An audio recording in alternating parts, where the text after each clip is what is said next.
Ramon Harris came from afar to be a part of the Kentucky basketball tradition.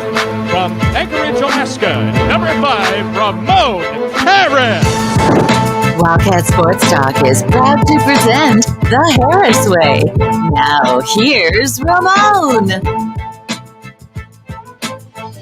What's going on, everybody? Thank you to tuning in to The Harris Way, man. It seems like so long ago, the last time I had my Harris Way episode, even though it was only a week ago. But listen, I'm happy to be with my co-stars, Tim and Adam, man. They are working on something right now that I only know a piece of it, but we're working on something for everybody. I also want to say that today is game day, and yes, I know that Saturday with the Florida game was a little disheartening a little bit, but we still have 2 games left. We've added South Carolina March 6th, which is only going to help us if we can win. That's a real game that we have to win because it can help us with our record. But if we lose that game, this is just gonna hurt us even more. And tonight we have Auburn tonight, which is going to be a very good game because I think they did really good with Sharif Cooper, who is their big time guard, freshman guard. They really kept him out the paint and made him take more shots than I think he would like. And it's going to be a real good game tonight. I'm excited. Even though we lost against Florida. Even though we lost against Florida, I really thought the team came out and fought and played. They still played together. I don't believe that anybody kind of strayed away from how they've been winning previously. I just think that, they kind of just ran out of time. But I'm excited. I also want to bring in my guys, Tim and Adam, man. How y'all doing? It's game day. Hey, it's game day, baby. We're excited tonight. Got a big game. Obviously, it's one of those games that, as of right now, I mean, for me, I'll just be honest with you. We want to win it, but it really doesn't matter at this point. We just need to win for the sake of winning, but we also need to prepare for the tournament. We need to prepare for the SEC tournament. We need to find out if we can win more than 3 or 4 in a row. That's what we need. Right. Yeah. I mean, I definitely agree, man. I mean, as far as any kind of standings or anything go, I don't think it's that big of a deal, win or lose today. But you always want to win, first of all, and secondly, it just gets you a lot of momentum at the right time. Right now would be a really good time. We thought we had that, and they had a little bit of a setback against Florida. Like Ramon said, though, the majority of the game, Kentucky played pretty well. But then a little bit of a setback at the end. So we need to come out, man, and the Cats need to make a statement and get a nice win today. Yeah, I mean, look, we've played several teams tough. I thought we did pretty well. When we went against Auburn at Rupp, I thought we did well. Even after that, I feel like tonight, though, this is one of those games against Ole Miss that we should be able to win.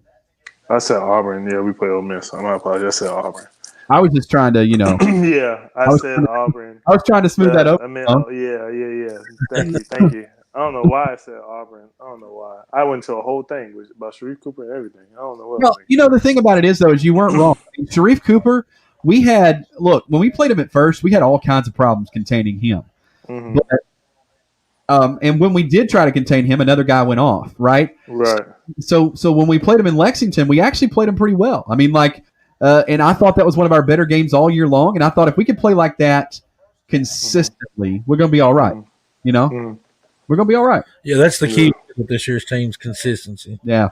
I mean, it's look, the real struggle with this team, Ramon, and I think you can agree to this, is it's honestly just the fact that we are absolutely struggling at the point guard position. It is what it is. Yeah, it's tough right now. I see there's been a lot of inconsistency with SQ right now. And I think about starting Mintz at the point right tonight and just kind of see not only, can he run the system, but he's another threat. So then therefore we can have You could add somebody else to the wing. I really like when Coach Cal put Brooks at the 3 Mm-hmm. with Olivier Sarr and Isaiah Jackson. Mm-hmm. I don't know who Ole Miss starts, but I would look at that as a possible. Even if you don't start with it, I'm definitely looking at that lineup of Mintz, Boston, Brooks, Jackson, and Sarr. I think that brings length all the way from the 2 to the 5, athleticism, guys who can make shots, guys who can defend. I think it just brings out a whole lot of versatility if Askew is struggling a little bit tonight.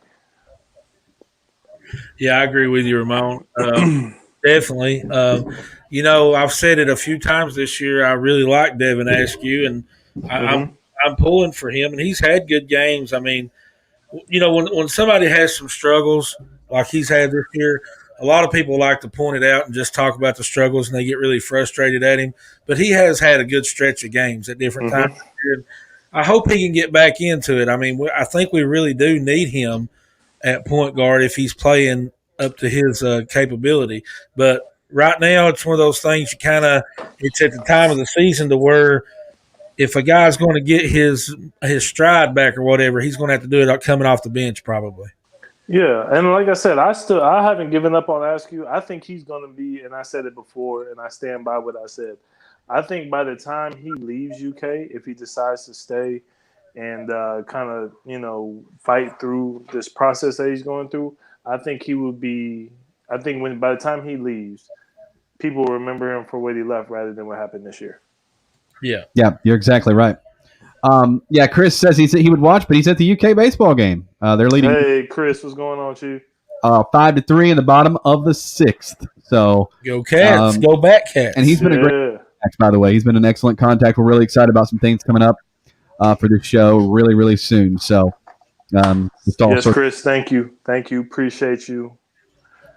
Appreciate you from the bottom of our hearts, man. We love the support that we get. And I also want to say thank you to everybody who's tuned in and people who can't watch right now, but they watch on a regular basis, and people who just first time watching.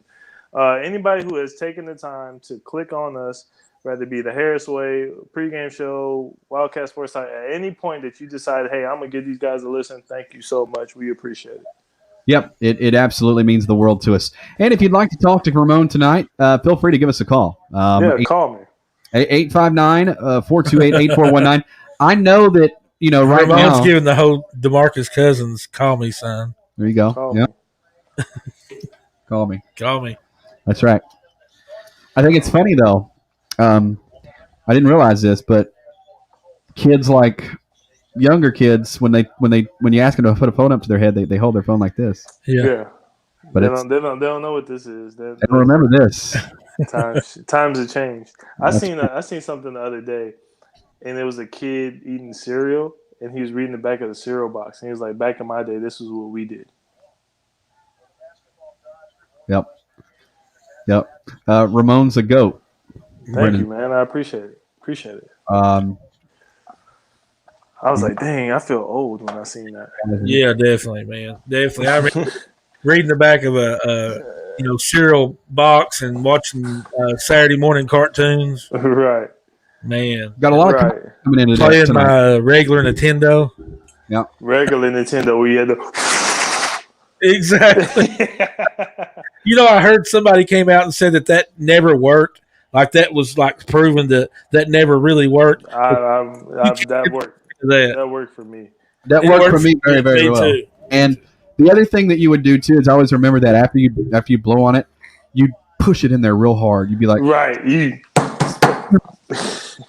then you'd push it down, and then like when you push the button on, you'd like almost pray. Like you'd almost be like, come on now.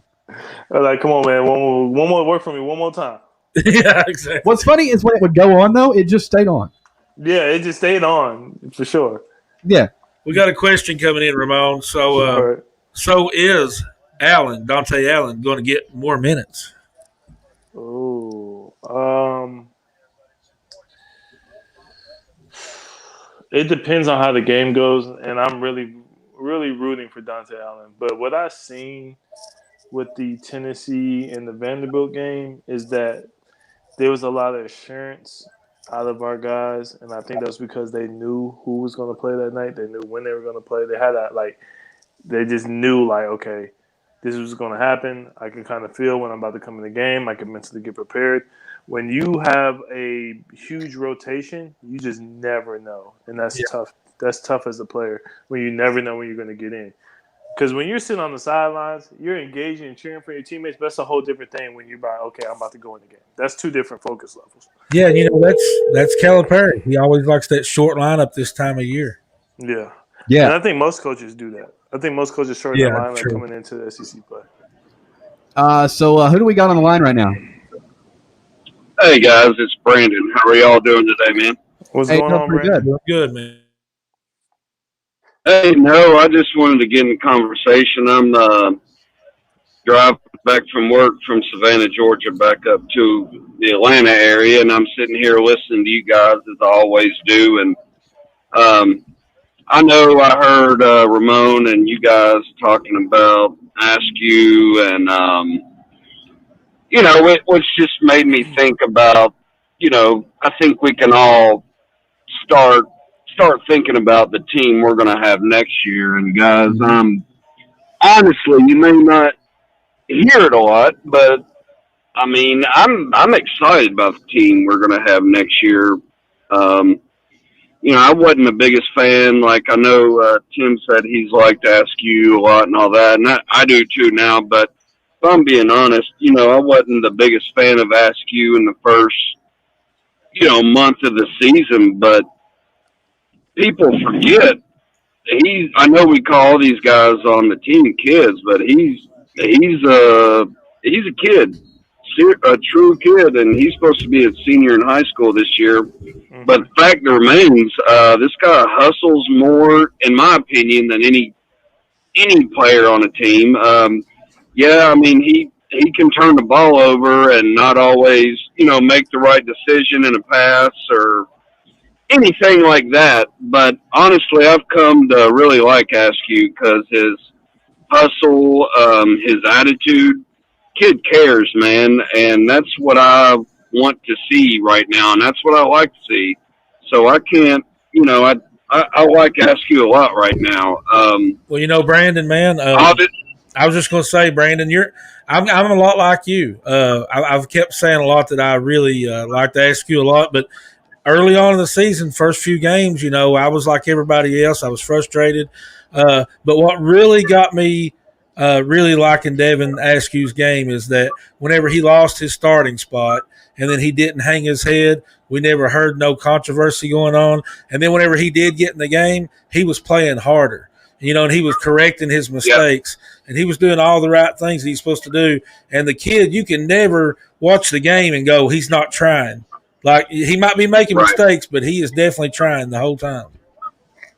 Oh, yeah. I mean, you can see it throughout the game. The kid is trying to win the game, and there's no doubt about it, man. There's not one thing that makes me think any different, and that's what I want out of my guys, And then you start looking at next year, yes, I think Dante Allen's probably gone, in my opinion. And I hate to see it. I mean, the guy has a promising future no matter where he goes. But if I'm also being honest, I mean, he has defense issues. And I've watched it over the last few games. When he's been in, his feet do not move on defense almost. It's so weird because on offense, he's running around and he's, getting looks, getting open. But on defense, it's so strange that it's like his feet don't work the way it does on offense. It's so strange. And I like him. I like Dante Allen. I hate to see him go somewhere else, but in my opinion, he's gone. Jackson, he's probably be wise to go into the draft.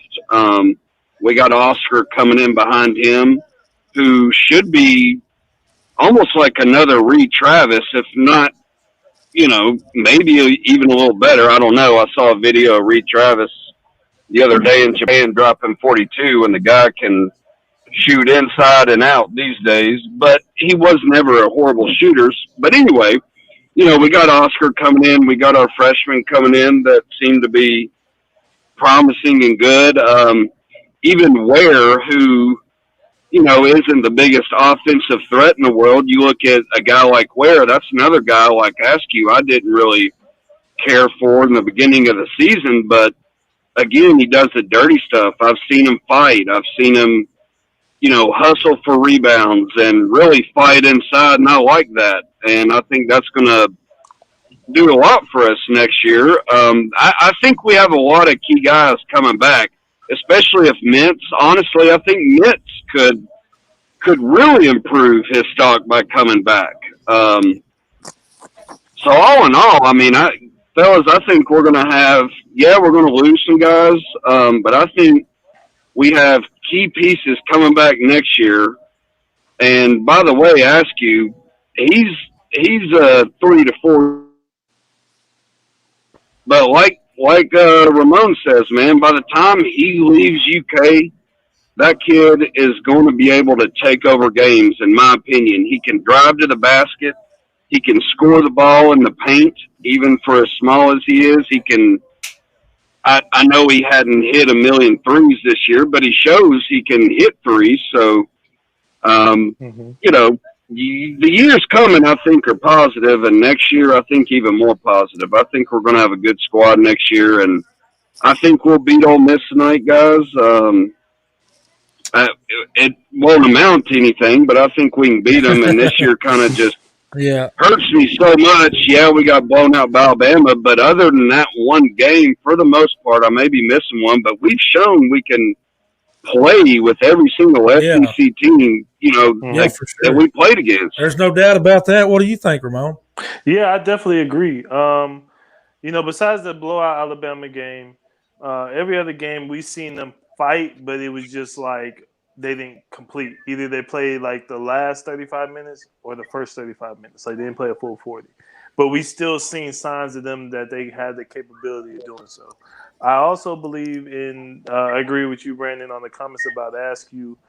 And I said it before. If you go back and look at the early episodes early in the season, I said this man he's supposed to be a senior in high school. He's 17 years old. And you're asking this man to run the best basketball school in the nation. That's tough to do. And especially at 17 when you really are developing. My going from my junior to senior year, my senior year of high school, I was a whole different player than I was my previous year or the year before. I was a total different player. And so there's certain growing pains that he's not getting because he's now at Kentucky. Now it's a whole different type of basketball. And as well as tonight, I think they're going to win tonight. I just really believe that next year's team, depending on who leaves, who comes, who stays, who goes, I believe that they're going to be good regardless. I really hate to see Allen leave, but just like Brandon said, I do agree. I paid attention. When his minutes were kind of shaky, and Coach Cal said, his defense. So I paid attention. He's a little slower with his feet on the defensive end. It's not nothing that he can't fix. But he's definitely somebody that the teams attack when they see him come in the game. And I just really hope that he has another moment like he did against Mississippi State. Yeah, man, for sure. Ramon and Brandon, you guys. I'm gonna laugh at you guys because you do this. You just did the same thing that I do all the time, and I kick myself when I do it. When we're talking about players and then players coming back, I am super excited about Jacob Toppin, and I think he's one of those guys that's really going to grow in the program. Yeah. He's another one too. I forgot to mention Toppin's going to be great too. I mean, he's going to get a lot better. Yeah, Toppin's going to get a lot better. I wasn't too sure. I thought he was just like an athletic guy because I seen him like he's still traveling when he catches the ball, when he's trying to jab and go. He's still like dribbling into the defense and then the ball's bouncing off his leg or something. But when I seen that Cal is doing the big screen, he's just coming off the screen and catching and shooting. I seen a whole different player. I was like, so he could do more than just jump. Yeah, he's got a smooth jumper. He really does. He has a great form, and his follow-through is really good. Like, he looks like a shooter when he shoots the ball. So now when he shoots the little 15-footer, I expect him to make it. Yeah, for sure, man. You know, so Toppin is a guy that really grew on me. Um, I'm still rooting for Askew, man, because I see it in spurts. And sometimes when you're playing with really good players, it's hard to understand who needs the ball at what times. Yeah, yep. And I And think, like I said, yeah, rooting for Askew, man. It's just when you see somebody working that hard, I mean, right. the great attitude, you're like, you want to see them succeed. Like the fan base wants it as bad as he wants it, but Mm, it's just, we just got to be patient and wait for it to get there. And yeah, everybody, keeps talking about us recruiting over him and him not getting any minutes. But I think a guy with his work ethic is not going to run from being recruited over. I right. don't think that's his personality. I don't think it is either. I think he's gonna like Brandon said. I think he might be a 3-4 year player, Yeah. but by the time he leaves here, people are going to love him, and they're not even going to remember this year. Yeah. I mean, that's true, man. I guess that's. Have you got anything else for us, man? Before we let you go. No, I don't. Ramon, appreciate you taking my time talking with me. Tim, Adam, always a pleasure, man. You guys have a great night and go Cats. Thanks, Hey man. man, Hope thank you you for tuning in. Thank you for calling. Yes, sir. See y'all. see you, man. All right, So Ramon, man, man, that was a great call. I mean, a he brought great up, call. yes, a great call. He brought up a lot of good points, and he knows what he's talking about. He got us thinking about next year, and that's Mm-hmm. always good to do. I mean, Mm-hmm. we've got in the next hour. We've got we're going to talk more about pregame, but it's kind of fun to talk about who's coming back and who's leaving. And it's crazy. We've actually got another call coming in. Do you want us to get that, Adam? I'm gonna have Adam come in and grab this call and see who's we got online. I'm thinking it's probably Big John. I was say, is it Big John? Who's Hey, there? what's up? What's up, Ramon? Hey, Big John, What's happening tonight, man? what's going on, man? You ready for tonight? Yeah, I am. Brandon was talking about something about the team coming back next year. Mm-hmm. They got Collins coming in. And I've watched Nolan Hickman a couple of times on a couple of occasions on ESPN, and he's a really good point guard. Mm-hmm. He was, I think, Tim, if I'm not mistaken, he was ranked 63rd in the country, and then he moved up to like 28th. Like he's done a big jump since early December, Okay. or not early December, early March, and he's just completely been a different type of player. And I think next year's team is going to be really good. You got Collins coming, you got Collins coming, and you got who else is coming? Oscar will be there, Mm-hmm. and they're going to have a really good team next year. And I And we're think gonna have the transfer from West Virginia. I think this year Yeah. we're going to have a pass on the whole season because it's been a really voluptuous season, and I think you'll see the Calipari team that you normally see coming up next year. Wait a minute, John. What was that word you used? It's going to be what? It was what kind of season? A voluptuous. I like that, man. Voluptuous. I like that. That's a good word. Well, I mean, I don't hear it a lot. It's been rocky, is what I'm trying to say. Yeah. I know. I just like it. I like the way you pulled that out. That's pretty Yeah. I like the way you another use thing, that. like everybody, I talked to a guy today, and we was talking about the SEC tournament coming up, and I feel like you can ask Ramon. They don't call it the Kentucky Invitational for nothing. And Facts. until you beat Kentucky in Nashville, I'm not going to give up on this team. Right. That's a good way to look at it. Because I made a comment today about it. I said, until Kentucky is mathematically eliminated from Nashville next week, I'm not going to say they'll lose first game, second game. But until you beat Kentucky in that tournament, they're always going to be a threat in Nashville. You know what? That's a really good point, John. Because I tell you, man, it's crazy. Like I'll watch games, and I've did this my whole life.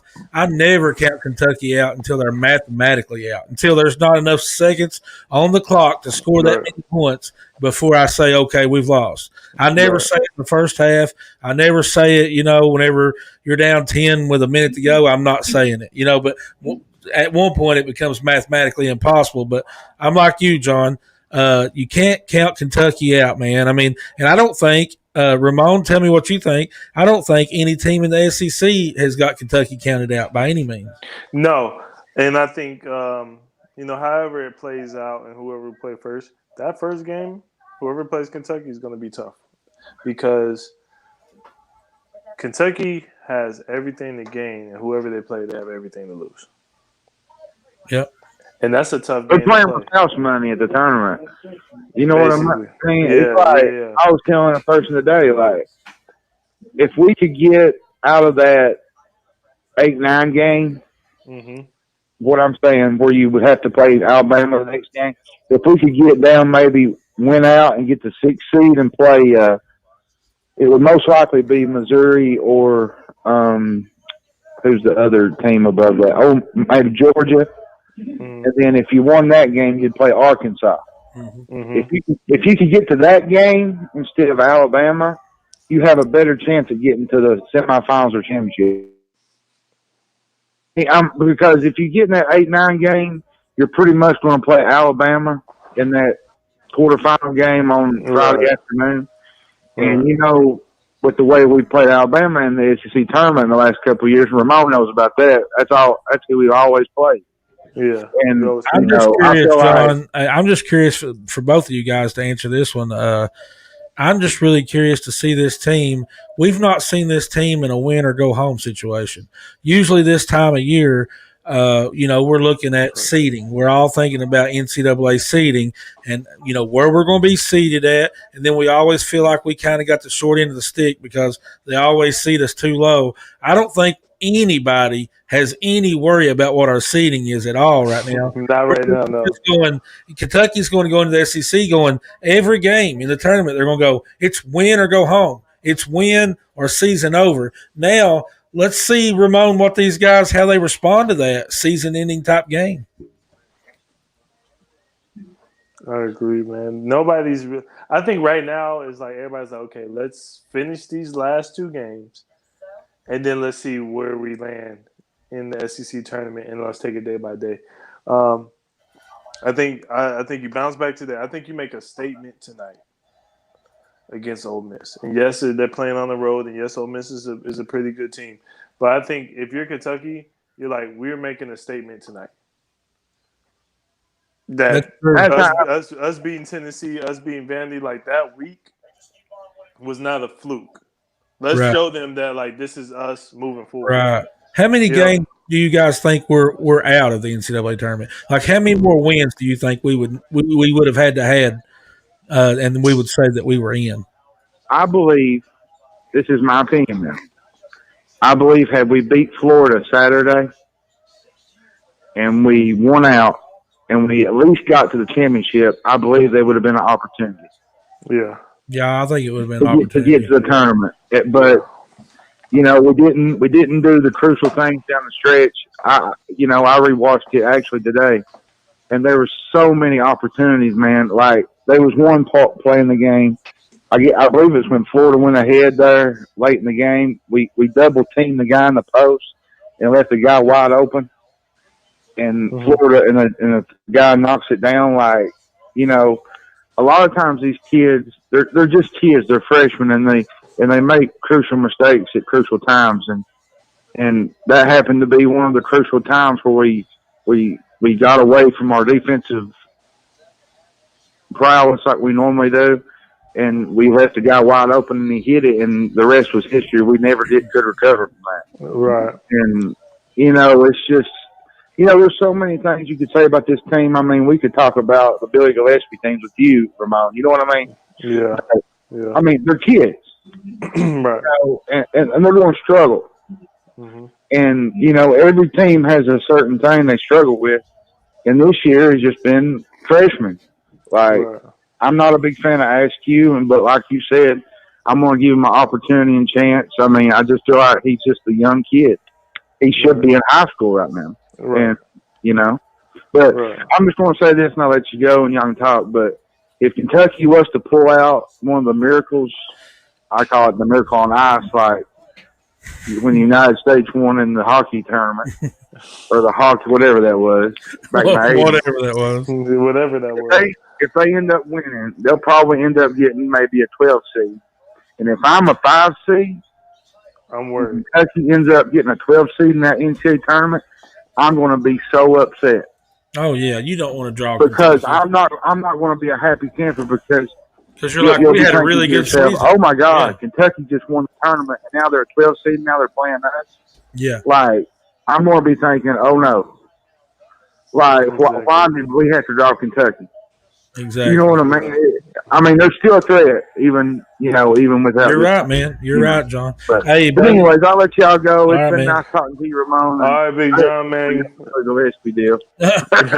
Hey, we bring it up all the time. No big deal, John. No big deal. Hey, Yeah. he We got healed better those when wounds. Scalper got there, so we're all good. Yeah. That's right. We healed those wounds already. That's right, All right, man. go Cats, go Ramon. See All you, right. man. See you, bud. All right. Ramon. Hey, before you go, I just want to say, when I came into Kentucky, Doing a little bit of extra work. I see. You see him? Yep. But when I came to Kentucky, I had a Ramel Bradley, a Joe Crawford, a Sheree Thomas, a Randolph Morris, a Bobby Perry, Wukash, who was a senior. You know, like I had people that been there, done that. So when I came in, I had examples. Yeah. Right now, with this team, and I understand people, oh, well, this is Kentucky basketball. We're supposed to play to a certain type of level, which I do agree. But who is the example of that right now? That's a good point. That's a good point, man. I mean, the only thing you look at Keon Brooks, who, by all means, early in the season last year, wasn't even playing. He didn't even see any minutes at all until late in the season, really. What do you got, Adam? Can you guys hear me? Yeah, a little bit. Barely. I mean, barely can All hear right, you. so I'm gonna try to talk into it pretty rough and see if you guys can hear this. I wanted to show you this, Ramon. Oh, those are Kobe's? Yep. And we got a phone call coming in, Adam. Another phone call. Hey, man, call me, man. Yeah, Ramon's like, they're calling me, man.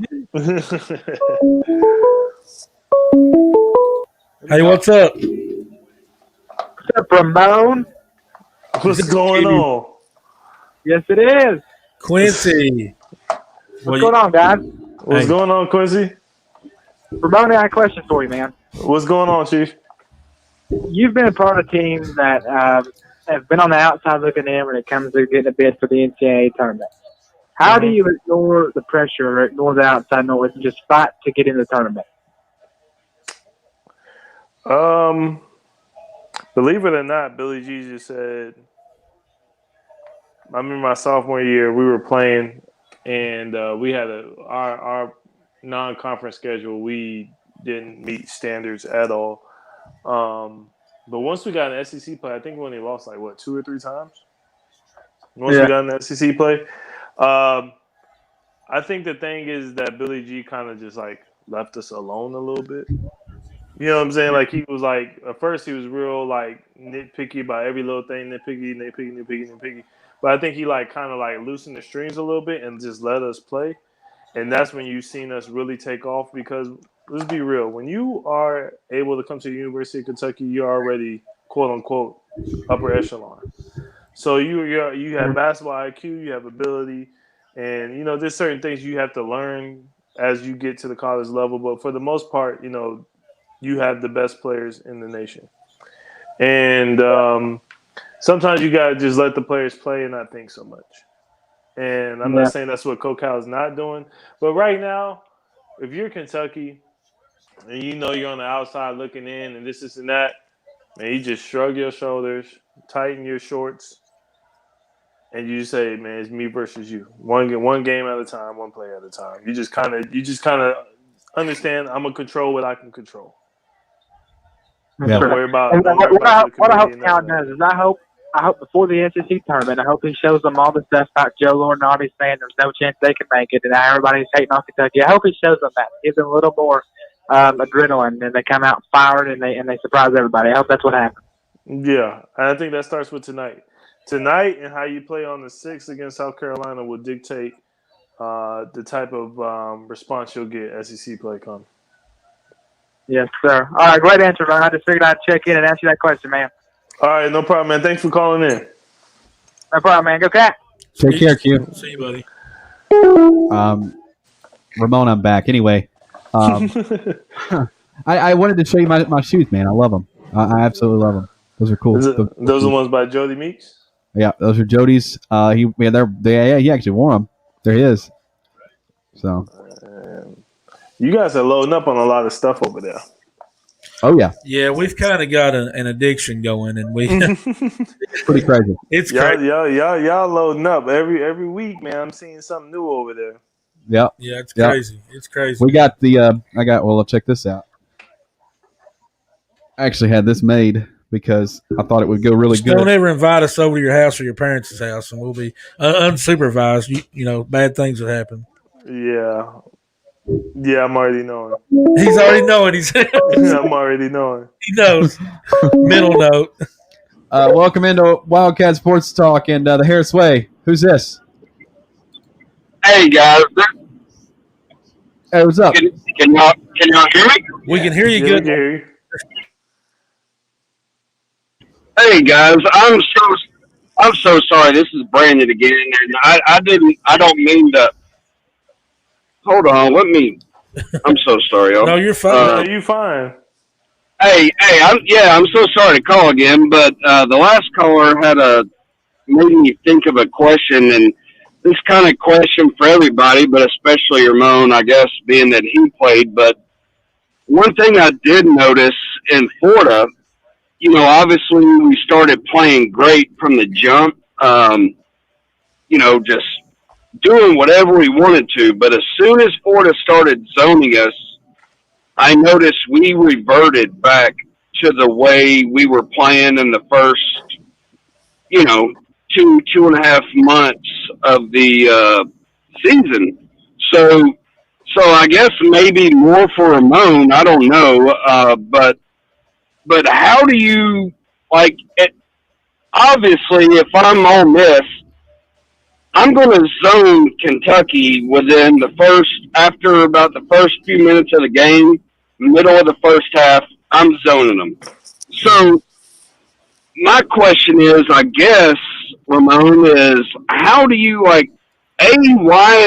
does that create problems for an offense like ours? I know it obviously does, but do you move around more as an offense? Do you try driving and kicking out? Why does it create such a problem? And B, if I guess you're practicing against a zone like I would think we would in practice, especially after the Florida game, why is something as simple as a zone so hard to attack for us?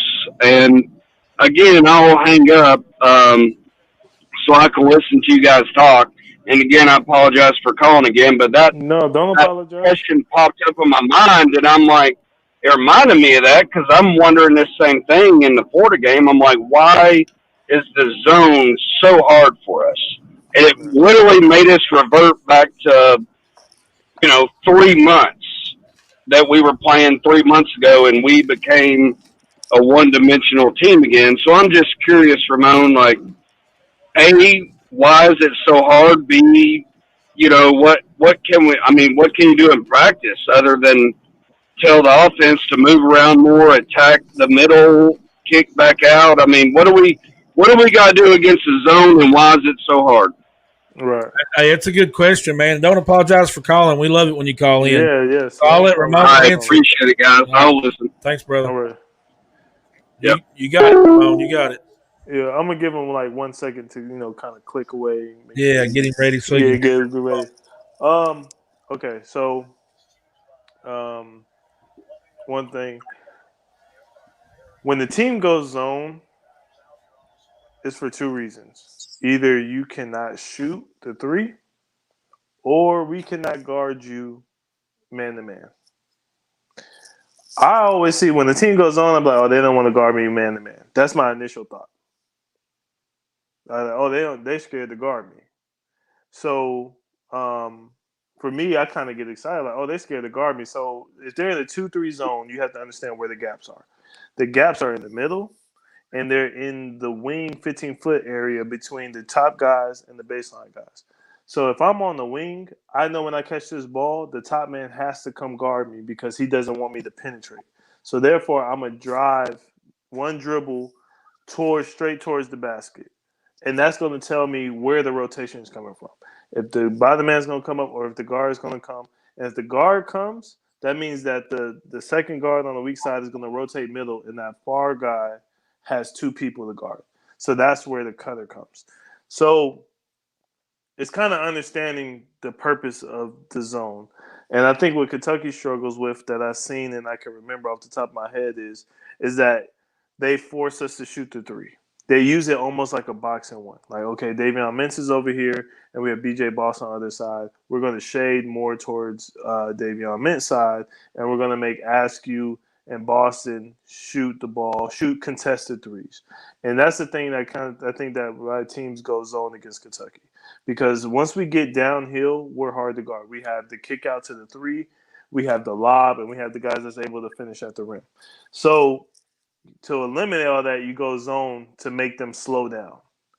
So I think when you see zone, you move the ball around.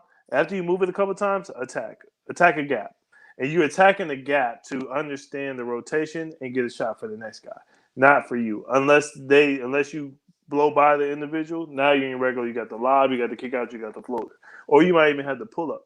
And I think if they go zone, I think Toppin will be a great guy in the middle of the zone because that's his range anyway.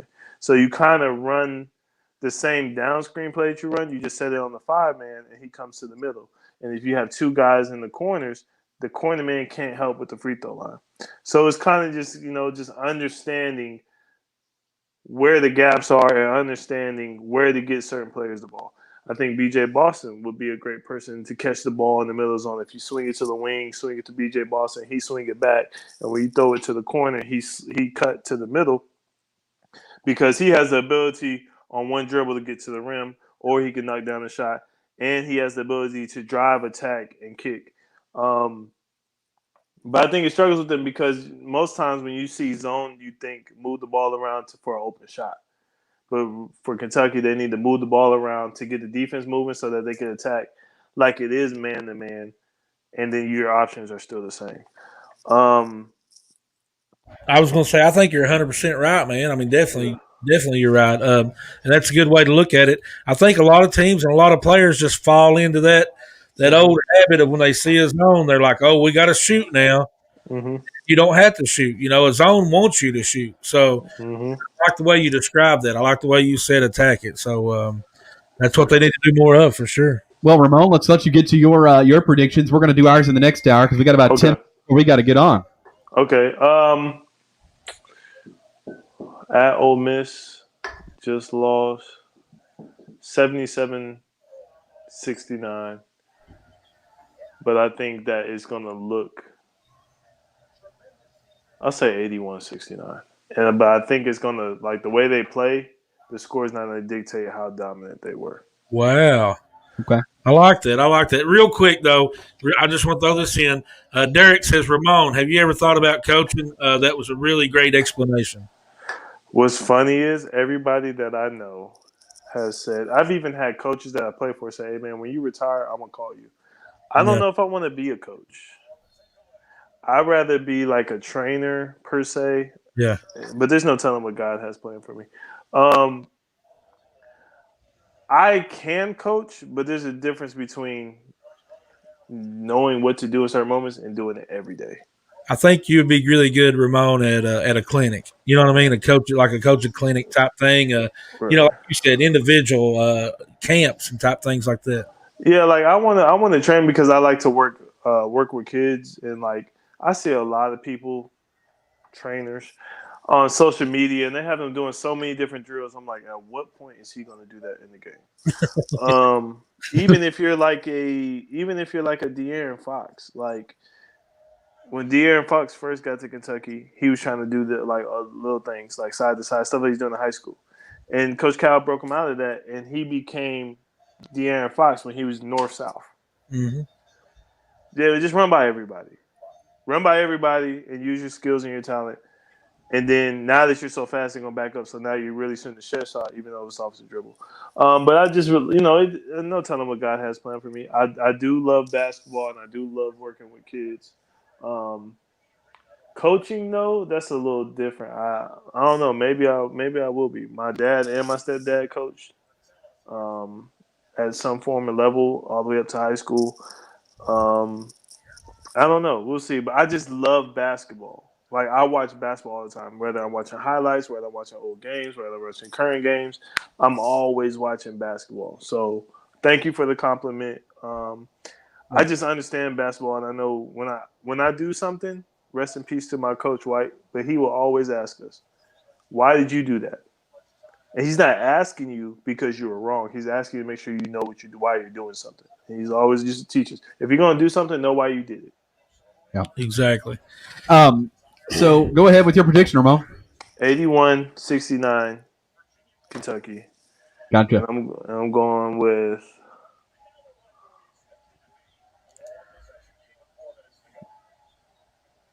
Davion Mintz.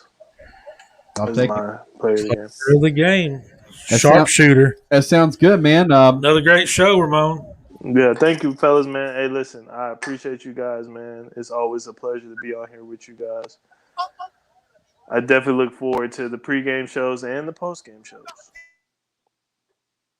Funny because everybody looks forward to the postgame shows when we lose, especially because. Well, when we win, everybody better come on and watch. Yeah. Yes, I want the same energy. Yeah, that's right. Hey, thanks, Ramon, once again. Dance us off, Ramon. Go ahead. Oh, no, the Tootsie Roll is not for me. Oh, okay. What about the Tootsie Roll is not for me. Uh-oh. Is that better? No. No, not better? Nah. I'm trying, man. Hey, man, I might give you a little two-step. That's about it. All right. Well, man, take care, Ramon. Send them off. Yes, man. Hey, listen, thank you to everybody for tuning in to the Harris Way. Please do not go anywhere. We have Wildcat Sports Talk coming on at the top of the hour. Thank you for all the love and support. Thank you to everybody who called in today. I deeply appreciate it, man. And I really believe in our Cats, and I really believe that if we can get a couple more things taken care of, how to finish a game, how to finish a team off, we can really do some things in the SEC tournament. So I'm excited. I'm going to be tuned in tonight, and let's go Cats. I promise that you won't want to get off.